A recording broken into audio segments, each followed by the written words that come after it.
Halo semuanya, perkenalkan saya Valesian Felix, NPM 206536025, kelas Niaga C 2020 via UI.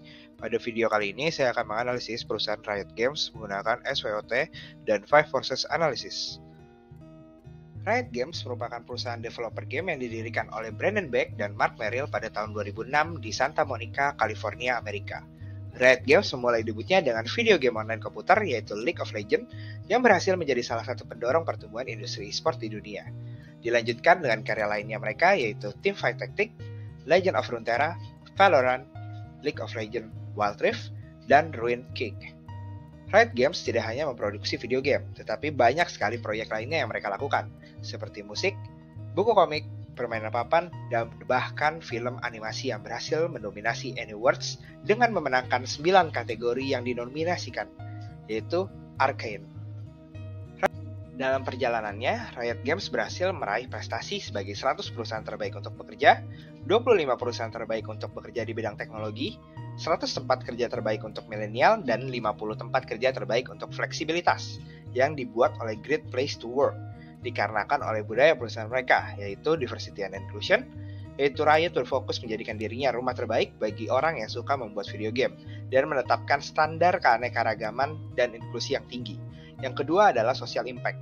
Riot harus mampu memberikan nilai jangka panjang dan dampak positif bagi para stakeholder-nya, seperti pemain, mitra, fans, dan komunitasnya.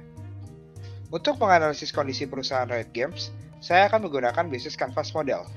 Untuk key partners yang mendukung Riot Games dalam bisnisnya untuk mencapai value proposition, terdapat distributor mereka di beberapa wilayah yaitu Tencent Incorporation, Garena, dan juga GOA. Selain itu, terdapat developer game anak perusahaan Riot Games, yaitu Radiant Entertainment, yang membantu pengembangan video game mereka, sponsor, dan juga YouTube serta Twitch sebagai sarana media mereka. Yang kedua adalah key activities atau kegiatan yang dilakukan oleh Riot Games untuk memenuhi value proposition, yaitu ada product development, designing, sales and marketing, strategic planning, advertising, dan user support.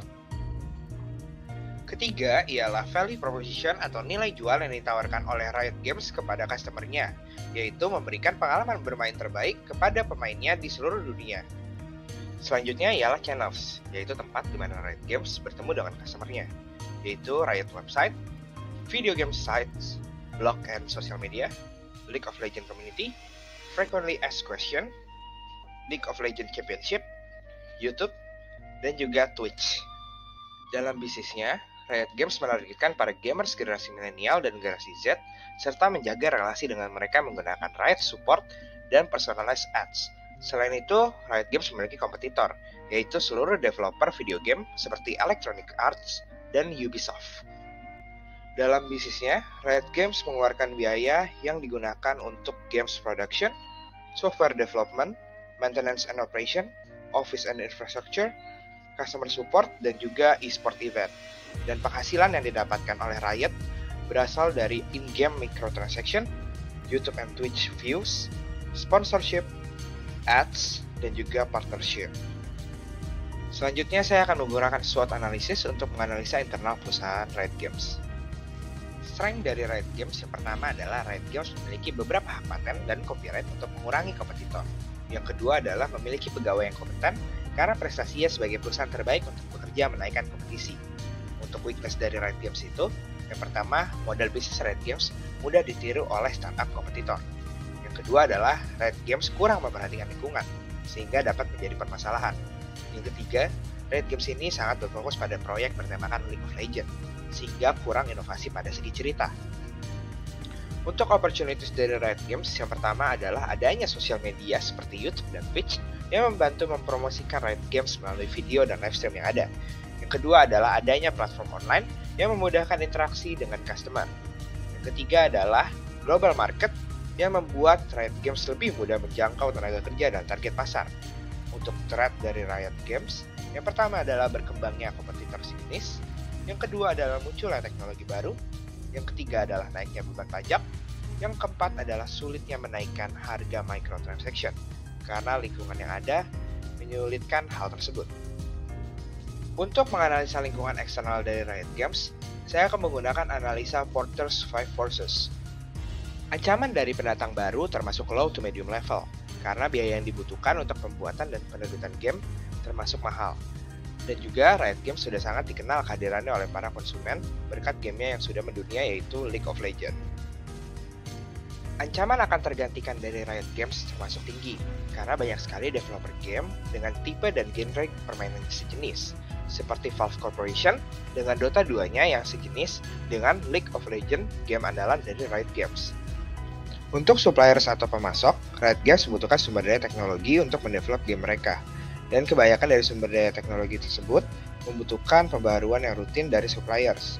Oleh karena itu, suppliers memiliki kemampuan pengendalian harga mereka sendiri, dan menyebabkan bargaining power of suppliers pada Riot Games termasuk high level. Customer Riot Games memiliki berbagai pilihan produk serupa yang ditawarkan oleh kompetitor, sehingga kontrol harga pun sulit untuk dilakukan oleh Riot Games. Tidak adanya biaya untuk peralihan juga membuat customer lebih mudah untuk berpindah ke kompetitor lainnya. Untuk competitive rivalry, dalam industri game, customer jarang memiliki loyalitas dan cenderung mencari yang terbaik. Karenanya, Riot Games harus terus mengembangkan video game paling mutakhir dan memasarkannya secara efektif. Selanjutnya adalah analisa supply chain management. Main supply chain strategi dari Riot Games adalah mendorong penghematan biaya dan penciptaan nilai yang berkelanjutan. Nilai yang dimaksud di sini adalah karya-karya yang dibuat oleh Riot Games. Berikut adalah supply chain yang dilakukan oleh Riot Games. Terdapat dua jenis supply chain proses yang dilakukan oleh Riot. Yang pertama adalah B2B computer part, di mana Riot bekerja sama dengan produsen perangkat keras komputer, lalu developer membuat video game, dan apabila sudah jadi akan diteruskan kepada distributor di negara-negara tertentu, baru kemudian tersalurkan kepada customer. Yang kedua sedikit berbeda, yaitu Riot Games mendistribusikan secara langsung video game mereka, khusus untuk di wilayah yang dapat mereka jangkau. Yang terakhir adalah rekomendasi dari saya agar Riot Games mampu terus bersaing. Yang pertama, Riot Games perlu untuk keluar dari zona nyamannya yaitu League of Legends.